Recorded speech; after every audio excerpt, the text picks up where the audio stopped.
সুপ্রিয় দর্শক, আপনারা দেখছেন এসপিএন বাংলা টিভি। দেখুন ও সাবস্ক্রাইব করুন এসপিএন বাংলা টিভি, দেশ ও মানুষের কথা বলে।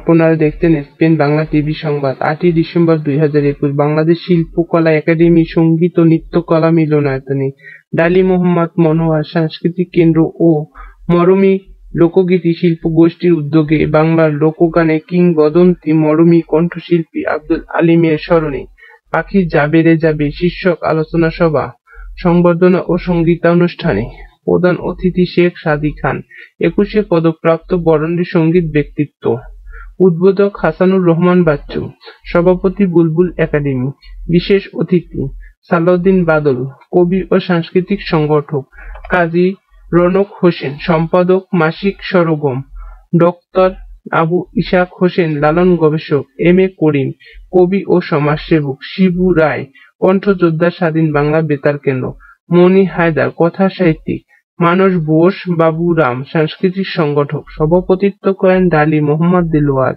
সভাপতি মরমী লোকগীতি শিল্পগোষ্ঠী দিলদার হোসেন মুক্তার, সাধারণ সম্পাদক মরমী লোকগীতি শিল্পগোষ্ঠী ডক্টর মোহাম্মদ জামির হোসেন, সহসভাপতি মরমী লোকগীতি শিল্পগোষ্ঠী।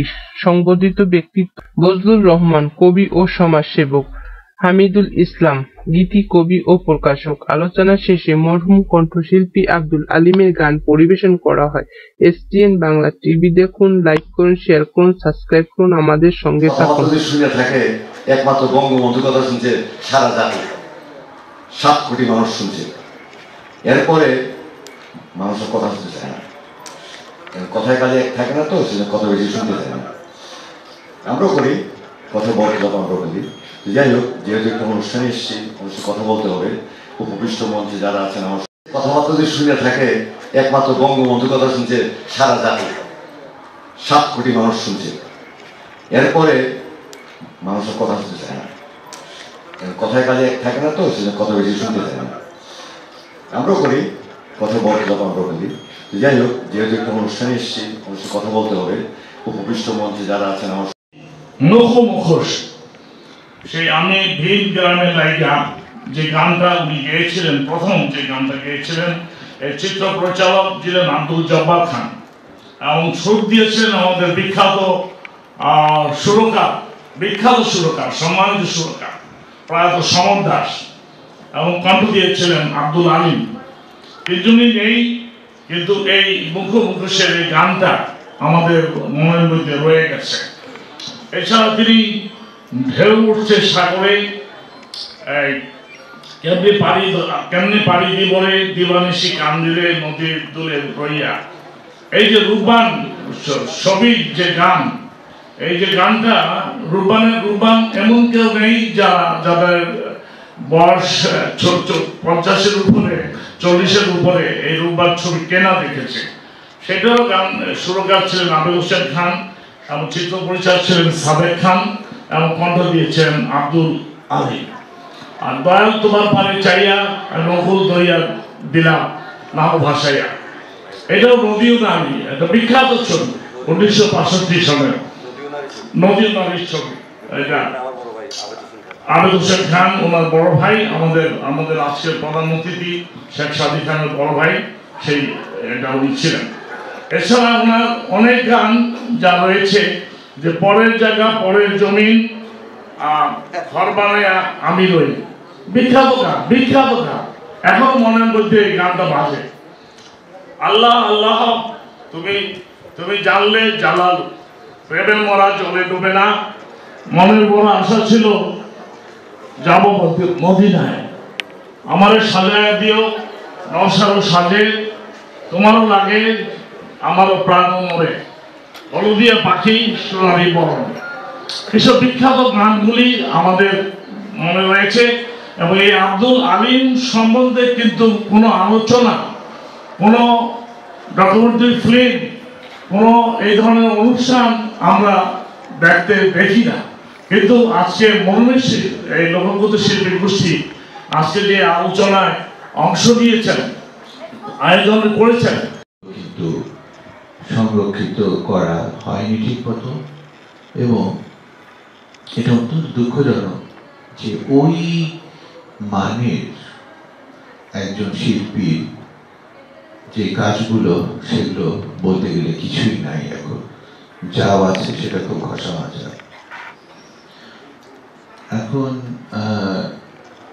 আমি শুধু একটা কথা বলতে চাই, আব্দুল আলিম সম্পর্কে আমি কিছু বলতে চাই না, সম্বন্ধিত যারা তাদের সম্পর্কে কিছু বলতে চাই না, কারণ এনারা সবাই নিজেদের পরিচয় পরিচিত, কমিয়ে দেবেন। আর যারা আলোচনা করবেন, যাদেরকে নিমন্ত্রণ দেবেন, তাদেরকে একটি কথা বলে দেবেন যে আলোচনার বিষয়টি কি এবং তার জন্য বরাদ্দ সময় কতটুকু। আসলে যেটা হয়, একটা সংখ্যাও কাজ করছে, কি জানে আসছে, সাবধান থাকতে হবে আমাদেরকে। আজকে ভালো লাগছে যে বুলবুল একাডেমি অফ ফাইন আর্টসের সম্পাদক আমার সহকর্মী ফজলুর রহমান ফজলু ভাই আজকে এই অনুষ্ঠানে সম্পর্কিত হচ্ছেন। উনি দেশে তার ইউনিয়নের একটা যেটা নির্বাচন হয়েছিল সেখান থেকেও উনি বিজয় অর্জন করে এসছেন। 2021-এর শেষ দিকটা খুব ভালো যাচ্ছে, আশা করছি 2021 ফজলু ভাই খুব ভালো যাবে। বিশেষ করে মরমী শিল্পী গোষ্ঠী আজকে যে দুইজনকে নির্বাচন করেছেন এই অনুষ্ঠানে সংবর্ধনা দেওয়ার জন্য, অভিনন্দন, অনুষ্ঠান শুভেচ্ছা। আসলে আমাদের বাংলাদেশে যারা সঙ্গীতের শেকড় একেবারে মৃত্তিকা মূল ব্যক্তিত্ব যারা আছেন তাদেরকে আমরা পেয়ে আজকে ধন্য হয়েছি। এদেশের ঐতিহ্যিক সঙ্গীতের ধারা ইতিহাস অনেক সমৃদ্ধ এবং যারা গুণী ব্যক্তিত্ব যারা আজকে উপস্থিত হয়েছেন তাদের অবদান অবিস্মরণীয়।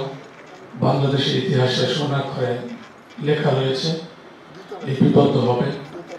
কাজেই তাদের এই অবিস্মরণীয় কীর্তির গাথা প্রতি শ্রদ্ধা নিবেদন করে আমি মাত্র দু একটি কথা বলতে চাই।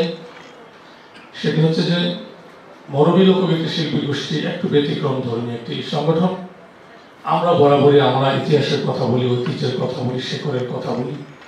মূলত আজকে বাংলাদেশে যে সঙ্গীতের থেকে শুরু করে সর্বত্র যে অপসংস্কৃতির যে অনুপ্রবেশ, যে রাহুগ্রাস, যে ধাবা, সেখান থেকে আমরা কিন্তু কেউ মুক্ত নই। একমাত্র সংস্কৃতি চর্চার মধ্য দিয়ে একটি জাতি সমৃদ্ধ হয়, একটি জাতি সুসংহত হয়, আলোকিত পথ খুঁজে পায় শুধুমাত্র সংস্কৃতির চর্চার মাধ্যমে। যে সেই সংস্কৃতি চর্চার একটি প্রধান অবস্থান হচ্ছে সঙ্গীত। সুর, সুর প্রতিটি মানুষকেই বিহ্বল করে, আবেগায়িত করে, কাছে টানে, ম্যাজিক। পোর্টেবল হিসাবে এসে গেছে, আমি অনুরোধ করেছিলাম। তো আজকে আব্দুল আলিম সম্বন্ধে আমি যে দুটি কথা বলতে যাচ্ছি খুব সংক্ষিপ্ত। আব্দুল আলিমকে মিউজিক কলেজে আমি দেখেছি এবং এখানে যিনি আছেন আজকে প্রধান অতিথি শেখ সাদি খান, বাংলার বরেণ্য সঙ্গীত পরিচালক। উনি এক সময় আমরা ওই একই কলেজে পড়তাম, মিউজিক কলেজে। উনি আমার সিনিয়র ছিলেন, আমি জুনিয়র ছিলাম। উনি সেকেন্ড ইয়ারে, আমি ফার্স্ট ইয়ারে। তো সেখানে আমরা আব্দুল আলিমকে দেখেছি যে উনি ক্লাস নিতেন পল্লীগীতি। তা আমি পল্লীগীতি সেখানে ছিলাম না, আমি রবীন্দ্রসঙ্গীতের শিল্পী ছিলাম। তো সেখানে আব্দুল আলিমকে আমি দেখেছি, ওনার সাথে বেশ কথা হতো এবং তার কণ্ঠের খুব ভক্ত ছিলাম, যদিও আমি পল্লীগীতি গাইতাম না। ওনার কণ্ঠটাই একটা এমন কণ্ঠ যে আমাদের এই ইন্দো পাক সাবকন্টিনেন্টসে আমরা এইরকম কণ্ঠ কিন্তু আর খুঁজে পাবো না। উনি আজ আমাদের মাঝে নেই। তা আমি তারই একটি ঘটনা ছোট্টভাবে বলছি। 1972 সাল আমি স্বাধীন বাংলা বেতার কেন্দ্রে ছিলাম।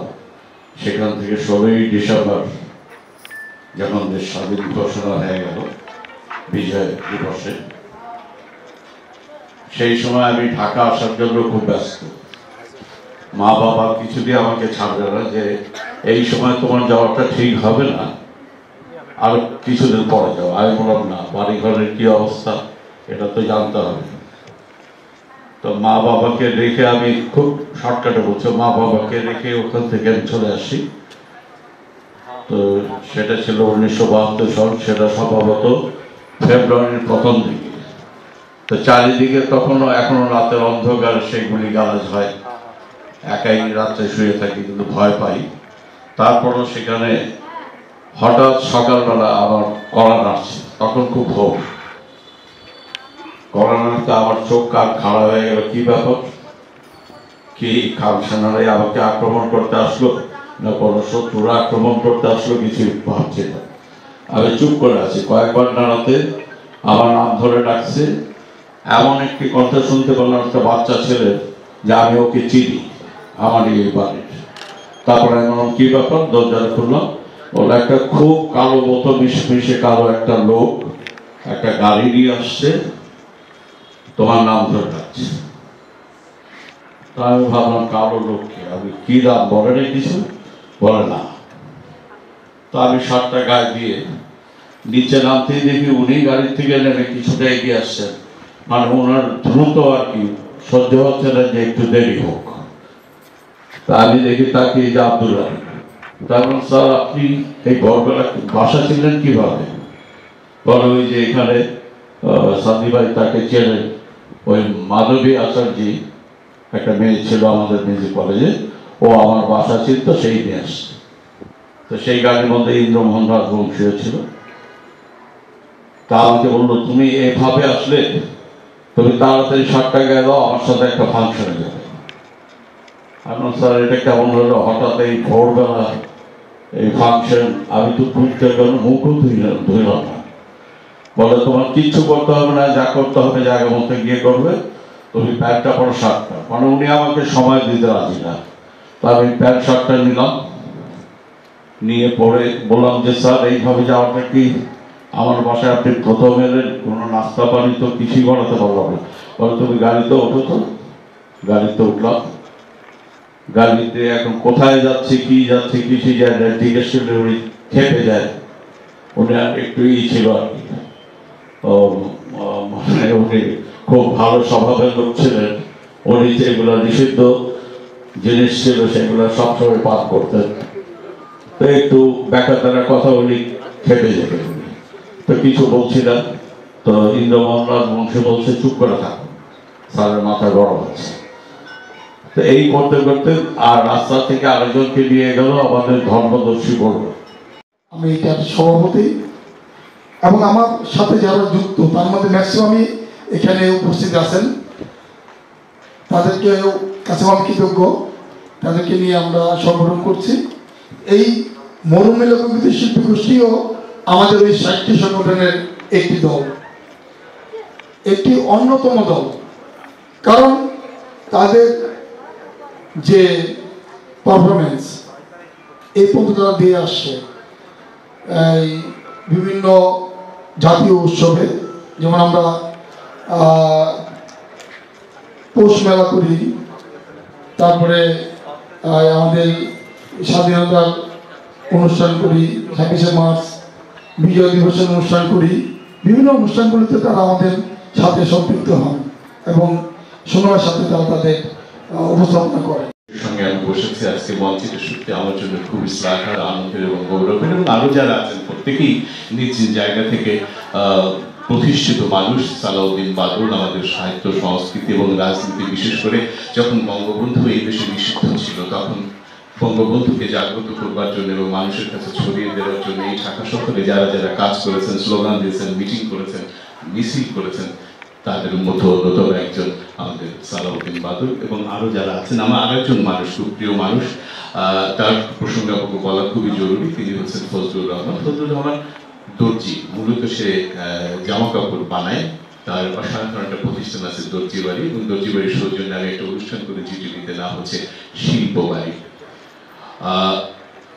এই ফজলুল ভাইয়ের সঙ্গে আমার যে দেখা, আমি গল্প লিখি এবং গল্প লিখতে এসেছি আমি ঢাকা শহরে 80 দশকের শেষ প্রথম প্রান্তে, এবং আশা করছি বিচিত্র জীবন, এবং সেই নৃত্যনাট্য ব্যবহার করেছি আমার দেশের ঢোল, আমার দেশের বাঁশি, আমার দেশের বাদ্যযন্ত্র সব কিছু ব্যবহার করা হয়েছে এবং বাংলার সুর সেখানে ব্যবহার করা হয়েছে, বাংলার গান, বাংলার কথা, বাংলার মানুষ, বাংলার বেদে বেদিনীরা, কৃষক চাষি যারা ভেসে বেড়াচ্ছে, এরাই তো প্রকৃতি, বাংলার নাগরিক।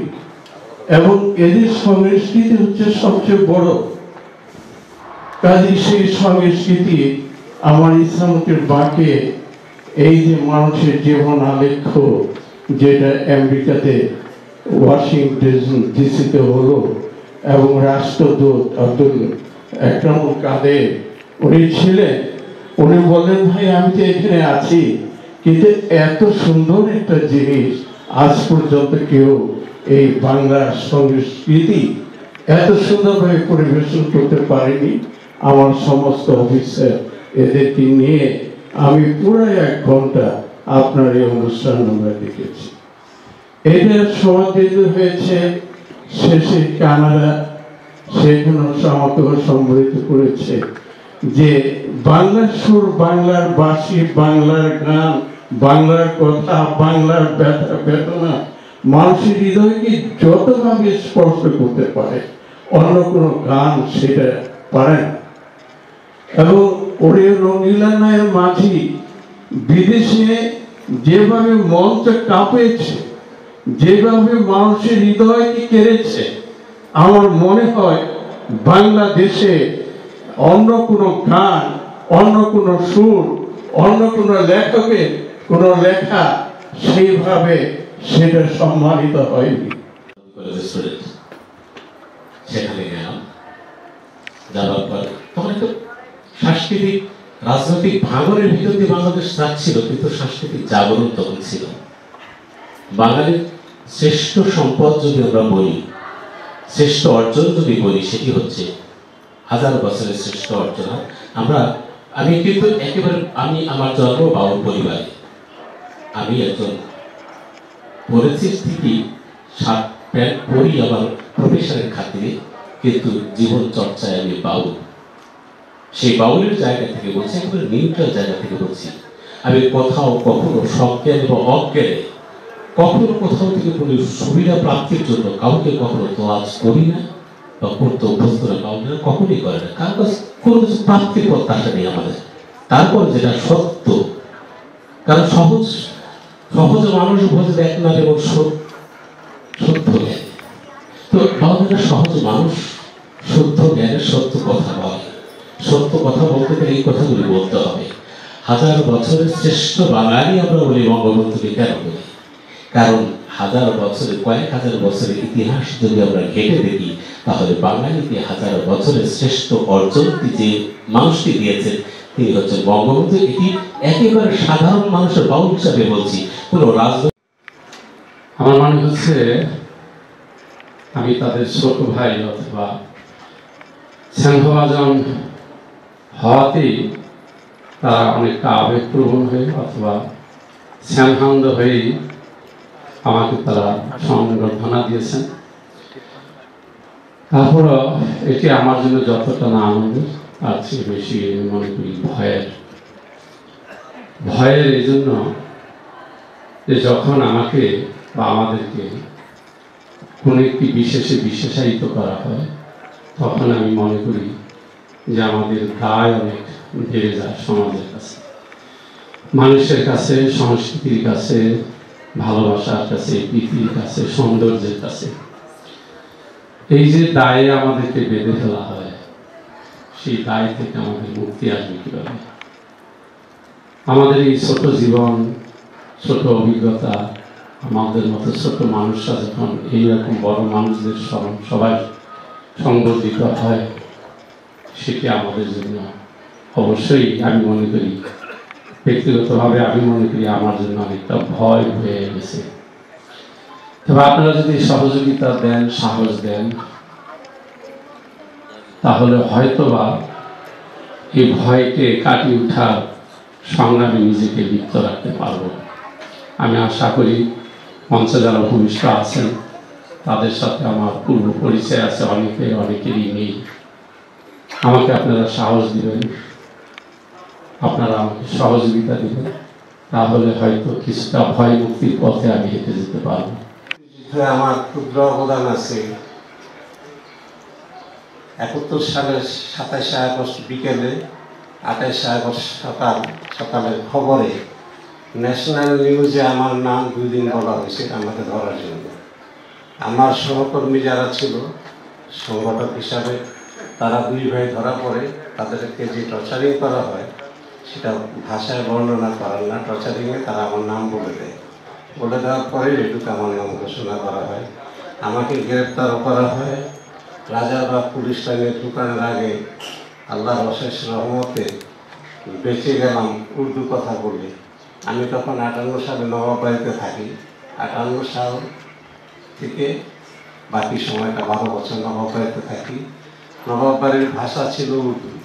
তো উর্দুতে কথা বলতে গিয়ে তখন উর্দু ছবি দেখছি, হিন্দি ছবি দেখছি। তো উর্দুতে কথা বলাতে আমাকে বললো যে তুমি তো বাংলায় বলতেছি, তারা তো উর্দুতে বললে এটা বুঝতে পারবেন না, তুমি তো খুব ভালো উর্দু বলতে পারো। আমি বললাম কি যে মুসলমানের ভাষা ভালোই হয়।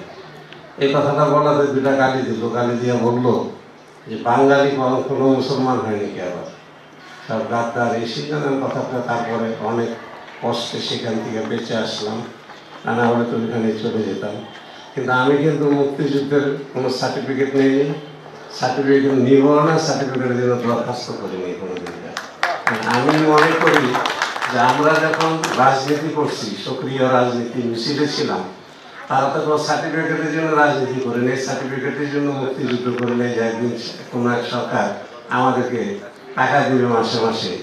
আল্লাহ রহমতে আল্লাহ যে সচ্ছলতা আমাকে দিয়েছে জীবনের প্রথম শুরু থেকে ব্যবসা, তাতে আমার কারো সহযোগিতা বা অর্থনৈতিক সহযোগিতার দরকার হয়নি। তো এই পর্যন্তই বলে এখানে আরেকটি কথা না বললে, আজকের যে প্রধান অতিথি তার সাথে আমার দীর্ঘকালের ঘনিষ্ঠ সম্পর্ক। তো টেনে ধরে বললো কি বললেন ভাগ্নে? তিনি ছোটদেরকে আপনি করে কথা বলতেন আব্দুল আলী। কি বললেন ভাগ্নে? আমি আপনার লাইফ নষ্ট করলাম কিভাবে? তা আমি বললাম আপনার গান শোনার পরের থেকে আমার লেখাপড়া সমস্ত কিছু শেষ, যে না আমি গানের জগতে থাকবো। সেই থেকে আমি পল্লীগীতি লিখি। আর আগে কাজী নজরুল ইসলামকে অনুসরণ করে আবার তার ভক্ত হইয়া বিভিন্ন ধরনের লেখালেখি করছি। তখন সে একটি হতাশার সুর ছেড়ে বলল যে আমারও জীবন এরকম একজনের গান শুনে হয়েছে। সে কে মল্লিক, কমলা ঝুরিয়া। কে মল্লিক হলো আবুল কাশেম মল্লিক, আর কমলা ঝুরিয়া ছিল একদম সেই সময়কার নামী শিল্পী। তো তাদের গান শোনার পরে আব্দুল আলিমের গাওয়া রেকর্ডকৃত প্রথম গান হলো সদা মন চাহে যাব মদিনা, এবং আরেকটা গান আছে, এটা আমি মনে করতে পারতেছি না। আমি শারীরিকভাবে তো খুব অসুস্থ। তো ঠিক এরকম করে আব্দুল আলিম যখন ঢাকার বাইরে গান গাইতে যেতেন, যদি সে এলাকার, তখন তো ট্রেনের ব্যবস্থা ছিল, এত বাস লাইন যোগাযোগ ব্যবস্থা তো ছিল না পাকিস্তান আমলে। তো সেই ট্রেনে যদি শুনতো যে আব্দুল আলিম এই ট্রেনে আসতেছে, সেই ট্রেনের জার্নি হতো দীর্ঘ সময়। কারণ ট্রেন থামাবে এক এক স্টেশনে, আব্দুল আলিমকে শুধু এক নজর দেখবে। যখন আব্দুল আলিমের জন্য গাড়ি থেমে যেত, তখন সে লোকজন যখন উঠতে যেত, সে উপরে হয়েছে দোতলার মধ্যেই থাকে না, একটু উপরে ছাদের উপর, মাথার উপরে, ওইখানে উঠে যেতেন তিনি অনেক ভয় করতেন। এবং তার মন এত বড় মাপের ছিল, তার সেটা বলার মতো অপেক্ষা রাখে না যে তিনি কত ভালো মানুষ ছিলেন। তিনি অসুস্থ হয়ে যখন পিজি হাসপাতালে গেলেন, তখন আমি প্রতিদিন বিকাল 4টা থেকে 5টায় যেতাম, রাত 9টা 10টায় আসতাম। একদিন তিনি আমাকে বললেন, ভাগ্নে আপনার গানগুলো বিভিন্ন শিল্পীর কণ্ঠে শুনি, এত সুন্দর কথা, এই গানগুলো আমি গাইলে হয়তো আরও ভালো হতে পারত, তবে আমি সুস্থ হয়ে আপনাকে উঠাবো। আর তখনে কয়েকজন গীতিকারের হাতে ছিল এই রেডিও টিভি বা এই জগৎটা। সেটা হলো পল্লীকবি জসিমউদ্দিন, মমতাজ আলী খান, আব্দুল লতিফ, তারপরে মোহাম্মদ ওসমান খান, তারপরে শমশের আলী, সিরাজুল ইসলাম। আমি তাদের মধ্যে সবচেয়ে তরুণ গীতিকার। তো আমি গানের পাশাপাশি আমার প্রকাশনা ব্যবসাটাকেও অনেক গুরুত্ব দিতাম, ওদিকেও অনেক সময় ব্যয় হতো। আমি চাইলে অনেক কিছু এই জগতে হতো। সঙ্গীত জগতের এমন কোনো লোক নাই যার সাথে আমার সম্পর্ক ছিল না, গীতিকার জগতের এমন কোনো লোক নাই যার সাথে আমার সম্পর্ক ছিল না, মিউজিশিয়ানদের মধ্যে এমন কোনো লোক নাই যে আমাকে চিনত না বা সম্পর্ক ছিল না। কথা শুনবো আজকের অনুষ্ঠানের বিশেষ অতিথি বরেণ্য কথা সাহিত্যিক মনি হায়দার আসছেন। মনি হায়দার, কৃতজ্ঞতা জানাচ্ছি বিশেষ করে দর্শকের সাথে যারা রয়েছেন। হামিদ ভাই, দুঃখিত, আব্দুল আলিমের এত কাছের আর কেউ জীবিত আছে বলে তার সন্তানরা ছাড়া আমার জানা নেই। তো আমরা চিন্তা করলাম যে না, এই মানুষটিকে আমাদের সংবর্ধিত করা উচিত। এত বয়স হয়ে গেছে, আব্দুল আলিমের এত কাছে থাকছেন তিনি, আমরা তার কাছ থেকে কিছু বক্তব্য শুনবো এবং তার অনুভূতি শুনবো। আছে আসছেন হামিদুল ইসলাম।